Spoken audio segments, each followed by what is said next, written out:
नमस्ते दोस्तों, कैसे हैं आप सब। दोस्तों, आज हमारे बीच हैं अनूपशहर विधानसभा क्षेत्र के माननीय विधायक जी श्री संजय शर्मा जी। तो आज उनसे मुलाकात करते हैं हम। नमस्ते सर। नमस्ते प्रिया। सर, कैसे हैं आप। मैं बिल्कुल ठीक हूँ। हम जब देखते हैं किसी नेता को देखते हैं तो हम उनका राजनीतिक करियर जब देखते हैं तो हम उन्हें नेता के रूप में तो बहुत जगह देख लेते हैं। आप रैली में उन्हें देख सकते हैं या आपसे कभी मिलने जाते हैं, आप उनके कार्यकाल ऑफिस में जाते हैं तो आप उन्हें वैसे देख लेते हैं। लेकिन जो उनका व्यक्तिगत जीवन होता है हर कोई वहां तक नहीं पहुंच पाता। तो आज हम अपने विधायक जी से यही बातचीत करने वाले हैं, इनके व्यक्तिगत जीवन को लेकर, जो इनका राजनीति सफर रहा है उसको लेकर, और जो इनका बचपन रहा है वो सारी बातें हम आज सर से ही सुनना चाहेंगे। तो लगातार बने रहिए मेरे साथ। सर से शुरुआत हम सर के जो जीवन की शुरुआत रही है उसी से करते हैं। सर, आपका जो कॉलेज से और राजनीतिक का जो सफर है, आप कैसे राजनीति में आए वो सब बताइए। एक्चुअली जब मैं पढ़ता था तो मैं इंजीनियरिंग बैकग्राउंड से हूँ। मैंने दिल्ली इंजीनियरिंग कॉलेज से एमटेक किया जी। और उस समय मैं एक अधिकारी बनना चाहता था, आईएएस ऑफिसर। ओ, लेकिन साथ साथ मेरे संबंध कुछ राजनेताओं से बनते चले गए थे। मैंने 95 में आईएएस की मुख्य परीक्षा भी दी और इसके अलावा और भी बहुत सारी गवर्नमेंट जॉब्स थी जिनमें मेरा सिलेक्शन हुआ। लेकिन क्योंकि राजनीति से थोड़ा थोड़ा इंटरेस्ट होना शुरू हो गया था तो मैं गवर्नमेंट जॉब में भी काफ़ी समय रहा और 2004 तक जो श्रद्धेय अटल बिहारी वाजपेयी जी की सरकार में मंत्री थे आदरणीय संतप्रिय गौतम जी, मैं उनका ओएसडी रहा। तो 2004 में जब उनकी सरकार गिर गई तो फिर मैंने सोचा कि मैं गवर्नमेंट जॉब के लिए नहीं बना, मैं पॉलिटिक्स की तरफ मेरा मन हुआ। मैंने फिर राजनीति की दिशा पकड़ी। लेकिन जब मैं कॉलेज में था और एज ए स्टूडेंट मैं पॉलिटिशियंस को अच्छा नहीं समझता था। जैसे आज जैन जी हमारी समझती है कि पॉलिटिशियन अच्छे नहीं हैं, पॉलिटिशियन देश को बर्बाद कर रहे हैं, ठीक वैसी ही सोच मेरी भी उस समय थी। लेकिन over a period of time मुझे लगा कि ऑफिसर्स ही सब कुछ कर सकते हैं। लेकिन over a period of time मुझे लगा कि अगर कोई व्यक्ति, मैं जब आईएएस की तैयारी कर रहा था तो एक किताब थी मुख्य परीक्षा में गांधी, नेहरू और टैगोर के ऊपर एक क्वेश्चन आया करता था उस समय। तो मैंने गांधी के क्वेश्चन के लिए गांधी जी के लिए किताब पढ़ी, विंसेंट श्यान की। उसकी उनकी बायोग्राफी थी गांधी जी की, छोटी किताब थी। लेकिन मुझे उसको पढ़ करके लगा कि अगर व्यक्ति सच्चा है, उसकी नीयत अच्छी है, जो गांधी जी ने उसमें अहिंसा का और सत्याग्रह का जो एक नारा दिया और सोच दी कि अगर आपका आग्रह सच्चा है, अगर उसके पीछे कोई खोट नहीं है, अगर आप कोई मेलाफाइड इंटेंशन के साथ नहीं कर रहे हैं, तो आप दुनिया में किसी को भी झुका सकते हैं। गांधी जी साउथ अफ्रीका में थे, वहाँ कोई उनकी सपोर्ट में नहीं था। वहाँ तो एक भी इंडियन नहीं था कि हमने फ़ोन कर दिया कि आ जाओ हम धरने पे बैठे हैं, आप लोग सब आके बैठ जाओ। पहले फ़ोन भी नहीं थे। परिवहन के साधन भी उतने नहीं थे। साउथ अफ्रीका में रह करके उन्होंने ब्रिटिश हुकूमत को झुकाया सिर्फ एक ही चीज़ पर कि उनका आग्रह में सच्चाई थी और जो सामने वाला था वो गलत था।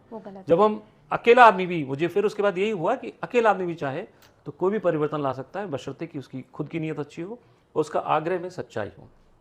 अच्छा, अगर कोई ऐसी किताब जो आजकल की जनरेशन को अगर आप सजेस्ट करना चाहेंगे जो उन्हें पढ़नी चाहिए। वैसे आमतौर पे लोग बहुत सारी किताबें पढ़ते हैं, उनसे थॉट भी लेते हैं, बट मुझे लगता है कि जीवन अपने आप में एक बहुत बड़ी किताब होती है। जो व्यक्ति अपने जीवन से सबक नहीं ले सकता, अपने पास्ट से सबक नहीं ले सकता, उसके लिए कोई किताब किसी काम की नहीं है। वो सिर्फ मोटिवेशनल होती है। मैंने बहुत सारी किताबें पढ़ी हैं, मैं बहुत सारी रिकमेंड भी कर सकता हूँ। लेकिन जब तक हम उनको पढ़ रहे होते हैं तो हम मोटिवेटेड होते हैं, हमको फील होता है कि अरे ये बहुत अच्छी बात है, आज ये भी करेंगे, ये इसमें बहुत अच्छी बात कहेगी। बट जैसे किताब बंद होती है हम उसको भूल जाते हैं। So ultimately the best book in your life is your own life. You should learn from your life और बाकी जो चीज़ें हैं वो आपको सिर्फ मोटिवेट कर सकती हैं, लेकिन आपकी अपनी लाइफ आपको उस रास्ते पर चलने के लिए प्रेरित करती है। आपकी गलतियां आपको सही रास्ता दिखाती हैं, आपके सही कदम आपको और आगे बढ़ने की प्रेरणा देते हैं। शुरुआत खुद को ही करनी पड़ेगी। यस, तो मुझे लगता है कि सबसे अच्छी किताब आपका खुद का जीवन है, जिससे आपको सीखना चाहिए, सबक लेना चाहिए। जी बिल्कुल, ये सर ने बहुत ही अच्छी बात कही है कि इंसान को खुद में अपने जो गलतियों से नहीं सीखेगा तो फिर वो कभी नहीं सीख पाएगा।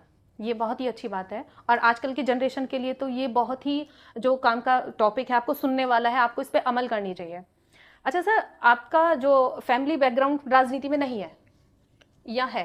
नहीं, अगर मेरी फैमिली में कोई एमपी एमएलए तो नहीं थे, but my father was actually into political activities. मेरे फादर बहुत सामाजिक व्यक्ति थे, पूरे समाज में, क्षेत्र में उनकी बहुत प्रतिष्ठा थी और बहुत सारे विभिन्न दायित्वों को भी उन्होंने किया। सामाजिक स्वतंत्रता सेनानी थे और जिला पंचायत के सदस्य रहे, कई सोसाइटीज़ में सब जगह डायरेक्टर होते थे, बहुत सारे उनके वो सामाजिक व्यक्ति थे। मैं ये तो नहीं कहूँगा कि राजनीतिक उन्होंने कोई MP MLA का चुनाव नहीं लड़ा।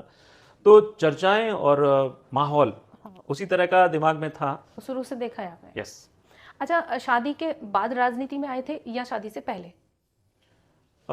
शादी के बाद, क्योंकि शादी के बाद तो मैं शादी के समय गवर्नमेंट जॉब में था और गवर्नमेंट जॉब में ही मैंने फिर कंटिन्यू किया 2004 तक। जब मैंने सोचा कि अब मुझे नौकरी नहीं करनी है, मैं इस फील्ड के लिए नहीं बना, तो फिर मैंने नौकरी छोड़ दी। तो उस समय मेरी बेटी थी और अच्छा, आपका जो जो वाइफ है आपकी, तो उनका सपोर्ट कैसा रहा है? बहुत सी औरतें पसंद नहीं करती हैं राजनीति में जाना, तो उनका सपोर्ट मतलब उनका सहयोग कैसा रहा है आपका राजनीति में? Very good support from my wife and family. किसी ने मुझको रोका नहीं, जो संभव था सबने मदद की। सिर्फ वाइफ नहीं, मेरे परिवार ने, मेरे भाइयों ने और मेरे पूरे परिवार ने मुझे इसमें पूरे काम में मदद की। और मुझे लगता है राजनीति अकेले हो भी नहीं सकती जब तक आपको परिवार से सहयोग नहीं हो। फैमिली का होना सपोर्ट बहुत ज़रूरी होता है। वैसे तो देखा जाए तो किसी भी काम में अगर आप उतरे हो, अगर एक तरफ से होता है कि फैमिली आपको मना कर रही है किसी चीज़ के लिए या कह रही है ये अच्छा नहीं है, तो इंसान का खुद का भी मन थोड़ा मैं उस मामले में सौभाग्यशाली हूँ।